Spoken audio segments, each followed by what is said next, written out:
Hi everyone, it's a daily 10-minute business and finance news wrap from the SBS newsroom for this Thursday, the 15th of September 2022.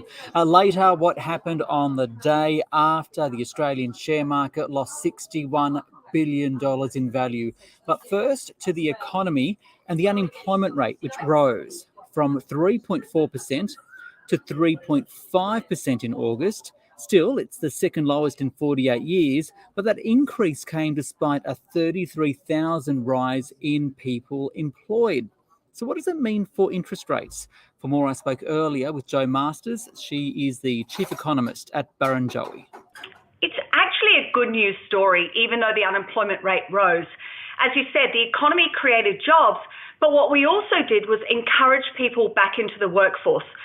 Now, they may still be unemployed, but if they're out there looking for jobs, available for jobs, or have a job, then we increase the participation rate, and that's how we had a slight uptick in the unemployment rate.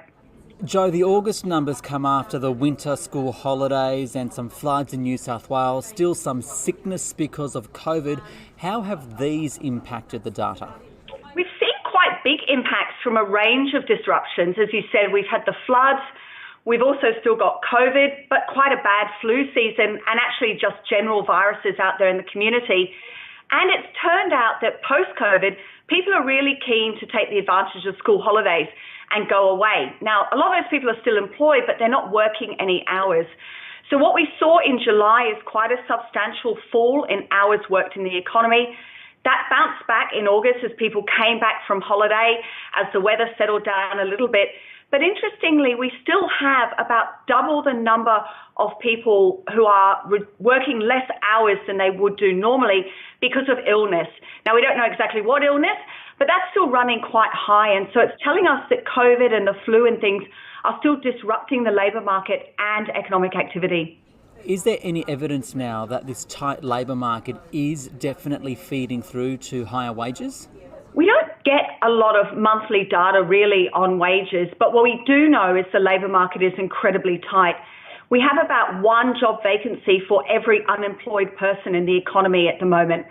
Now, we're starting to see wage growth come through. We think it will accelerate, but it takes quite a long time in Australia, largely because a lot of people only get their pay adjusted once a year. So you have to wait for that July or August period for that pay rise to kick in, and we don't have that data yet.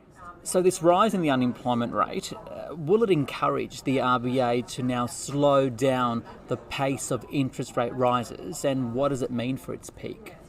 The way we're seeing this data is that the unemployment rate is stabilising. It's been 3.4 or 3.5 for a few months now. So if the RBA feels like the labour market's not going to tighten any further, that would give them some confidence that wage growth is going to rise but not get out of control. And it's when wage growth is out of control that you get this nasty wage price spiral, which is what we had in the 1970s. So I think today's data is not a driving force, but it adds to the weight of evidence that the Reserve Bank will step down and start moving rates by a quarter point rather than half percentage point increases that we've seen in recent months. So where to now for the unemployment rate? I've seen some economists predict we might see something with a 2 in front of it. We don't think that's likely. We think the unemployment rate is stabilising. There is still lots of demand for workers, but we know that short-term unemployment has fallen to new record levels. We know that medium-term unemployment, so those people that are out of work for 12 months, is also at historic lows. So we're at the point now where to bring those people that aren't working into the labour force, we most likely need some sort of skills training or geographic location. And at the same time, we're opening our borders, so we've got a flow of new people coming in. So our view is that the unemployment rate will bump around this sort of level for a few months and then very slowly drift higher through the second half of 2023, when we're expecting the economy to be much weaker than it is today. And very briefly, we're starting to get details of a review into the RBA, things like the composition of the RBA board and whether or not it should continue to target inflation. What would you like to see considered in this review? I think the issues paper has brought some very real issues to the forefront, and I think the aspects they're going to consider are very much the right ones. As you said, is the inflation target still fit for purpose? Is the composition of the board as good as it could be? They're also going to look at the communication from the board. We heard from the governor last week about the difficult trade-offs between growth and inflation, and whether there's opportunity for the board to explain those more publicly than they do at the moment. I think all of those things are very helpful. And of course, it does look like there'll be some review of how monetary policy interacts with fiscal policy and also macroprudential control on the housing market. And that's going to be really important as we continue to recover from the pandemic. Joe Masters there, the chief economist at Barrenjoey.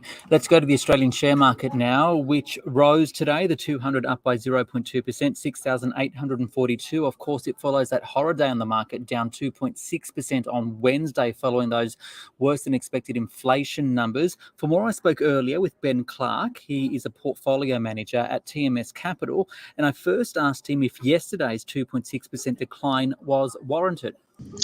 Yes, it was, unfortunately, because the market was positioned for some continued signs that inflation was easing in America, and that CPI print that we saw really came out of left field. And because the market was expecting a different result, the sell-off in what was pretty nasty news was definitely warranted. Okay, so what will now determine the direction of the markets in the short term?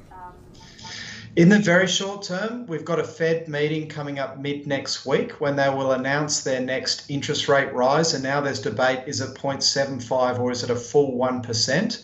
And there'll be some commentary around that rate rise as well. And it's probably that commentary that's going to drive short-term moves in markets. Okay, today though, what drove the market here? Well, we were led by somewhat of a lukewarm bounce, I would call it, in America. It was really in the last hour of trading. We saw some buyers come into US markets. But locally, banks and resources are what have driven the market higher. And these are the two sectors that are seen as being a safe place to be in a higher interest rate environment.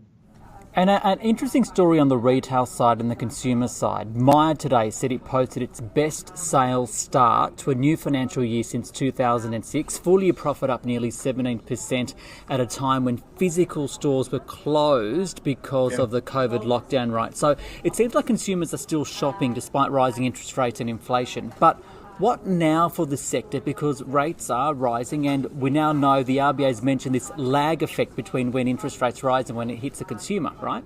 Yeah, absolutely. And this is the reason rates are rising. It's because consumers are continuing to spend and spend quite aggressively versus the declining sort of macro environment that we're seeing.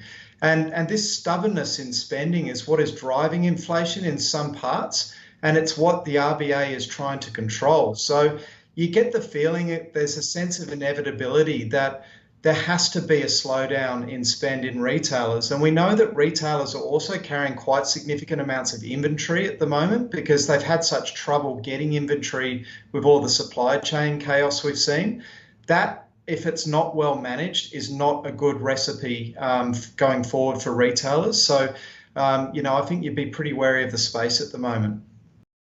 That was Ben Clark there from TMS Capital.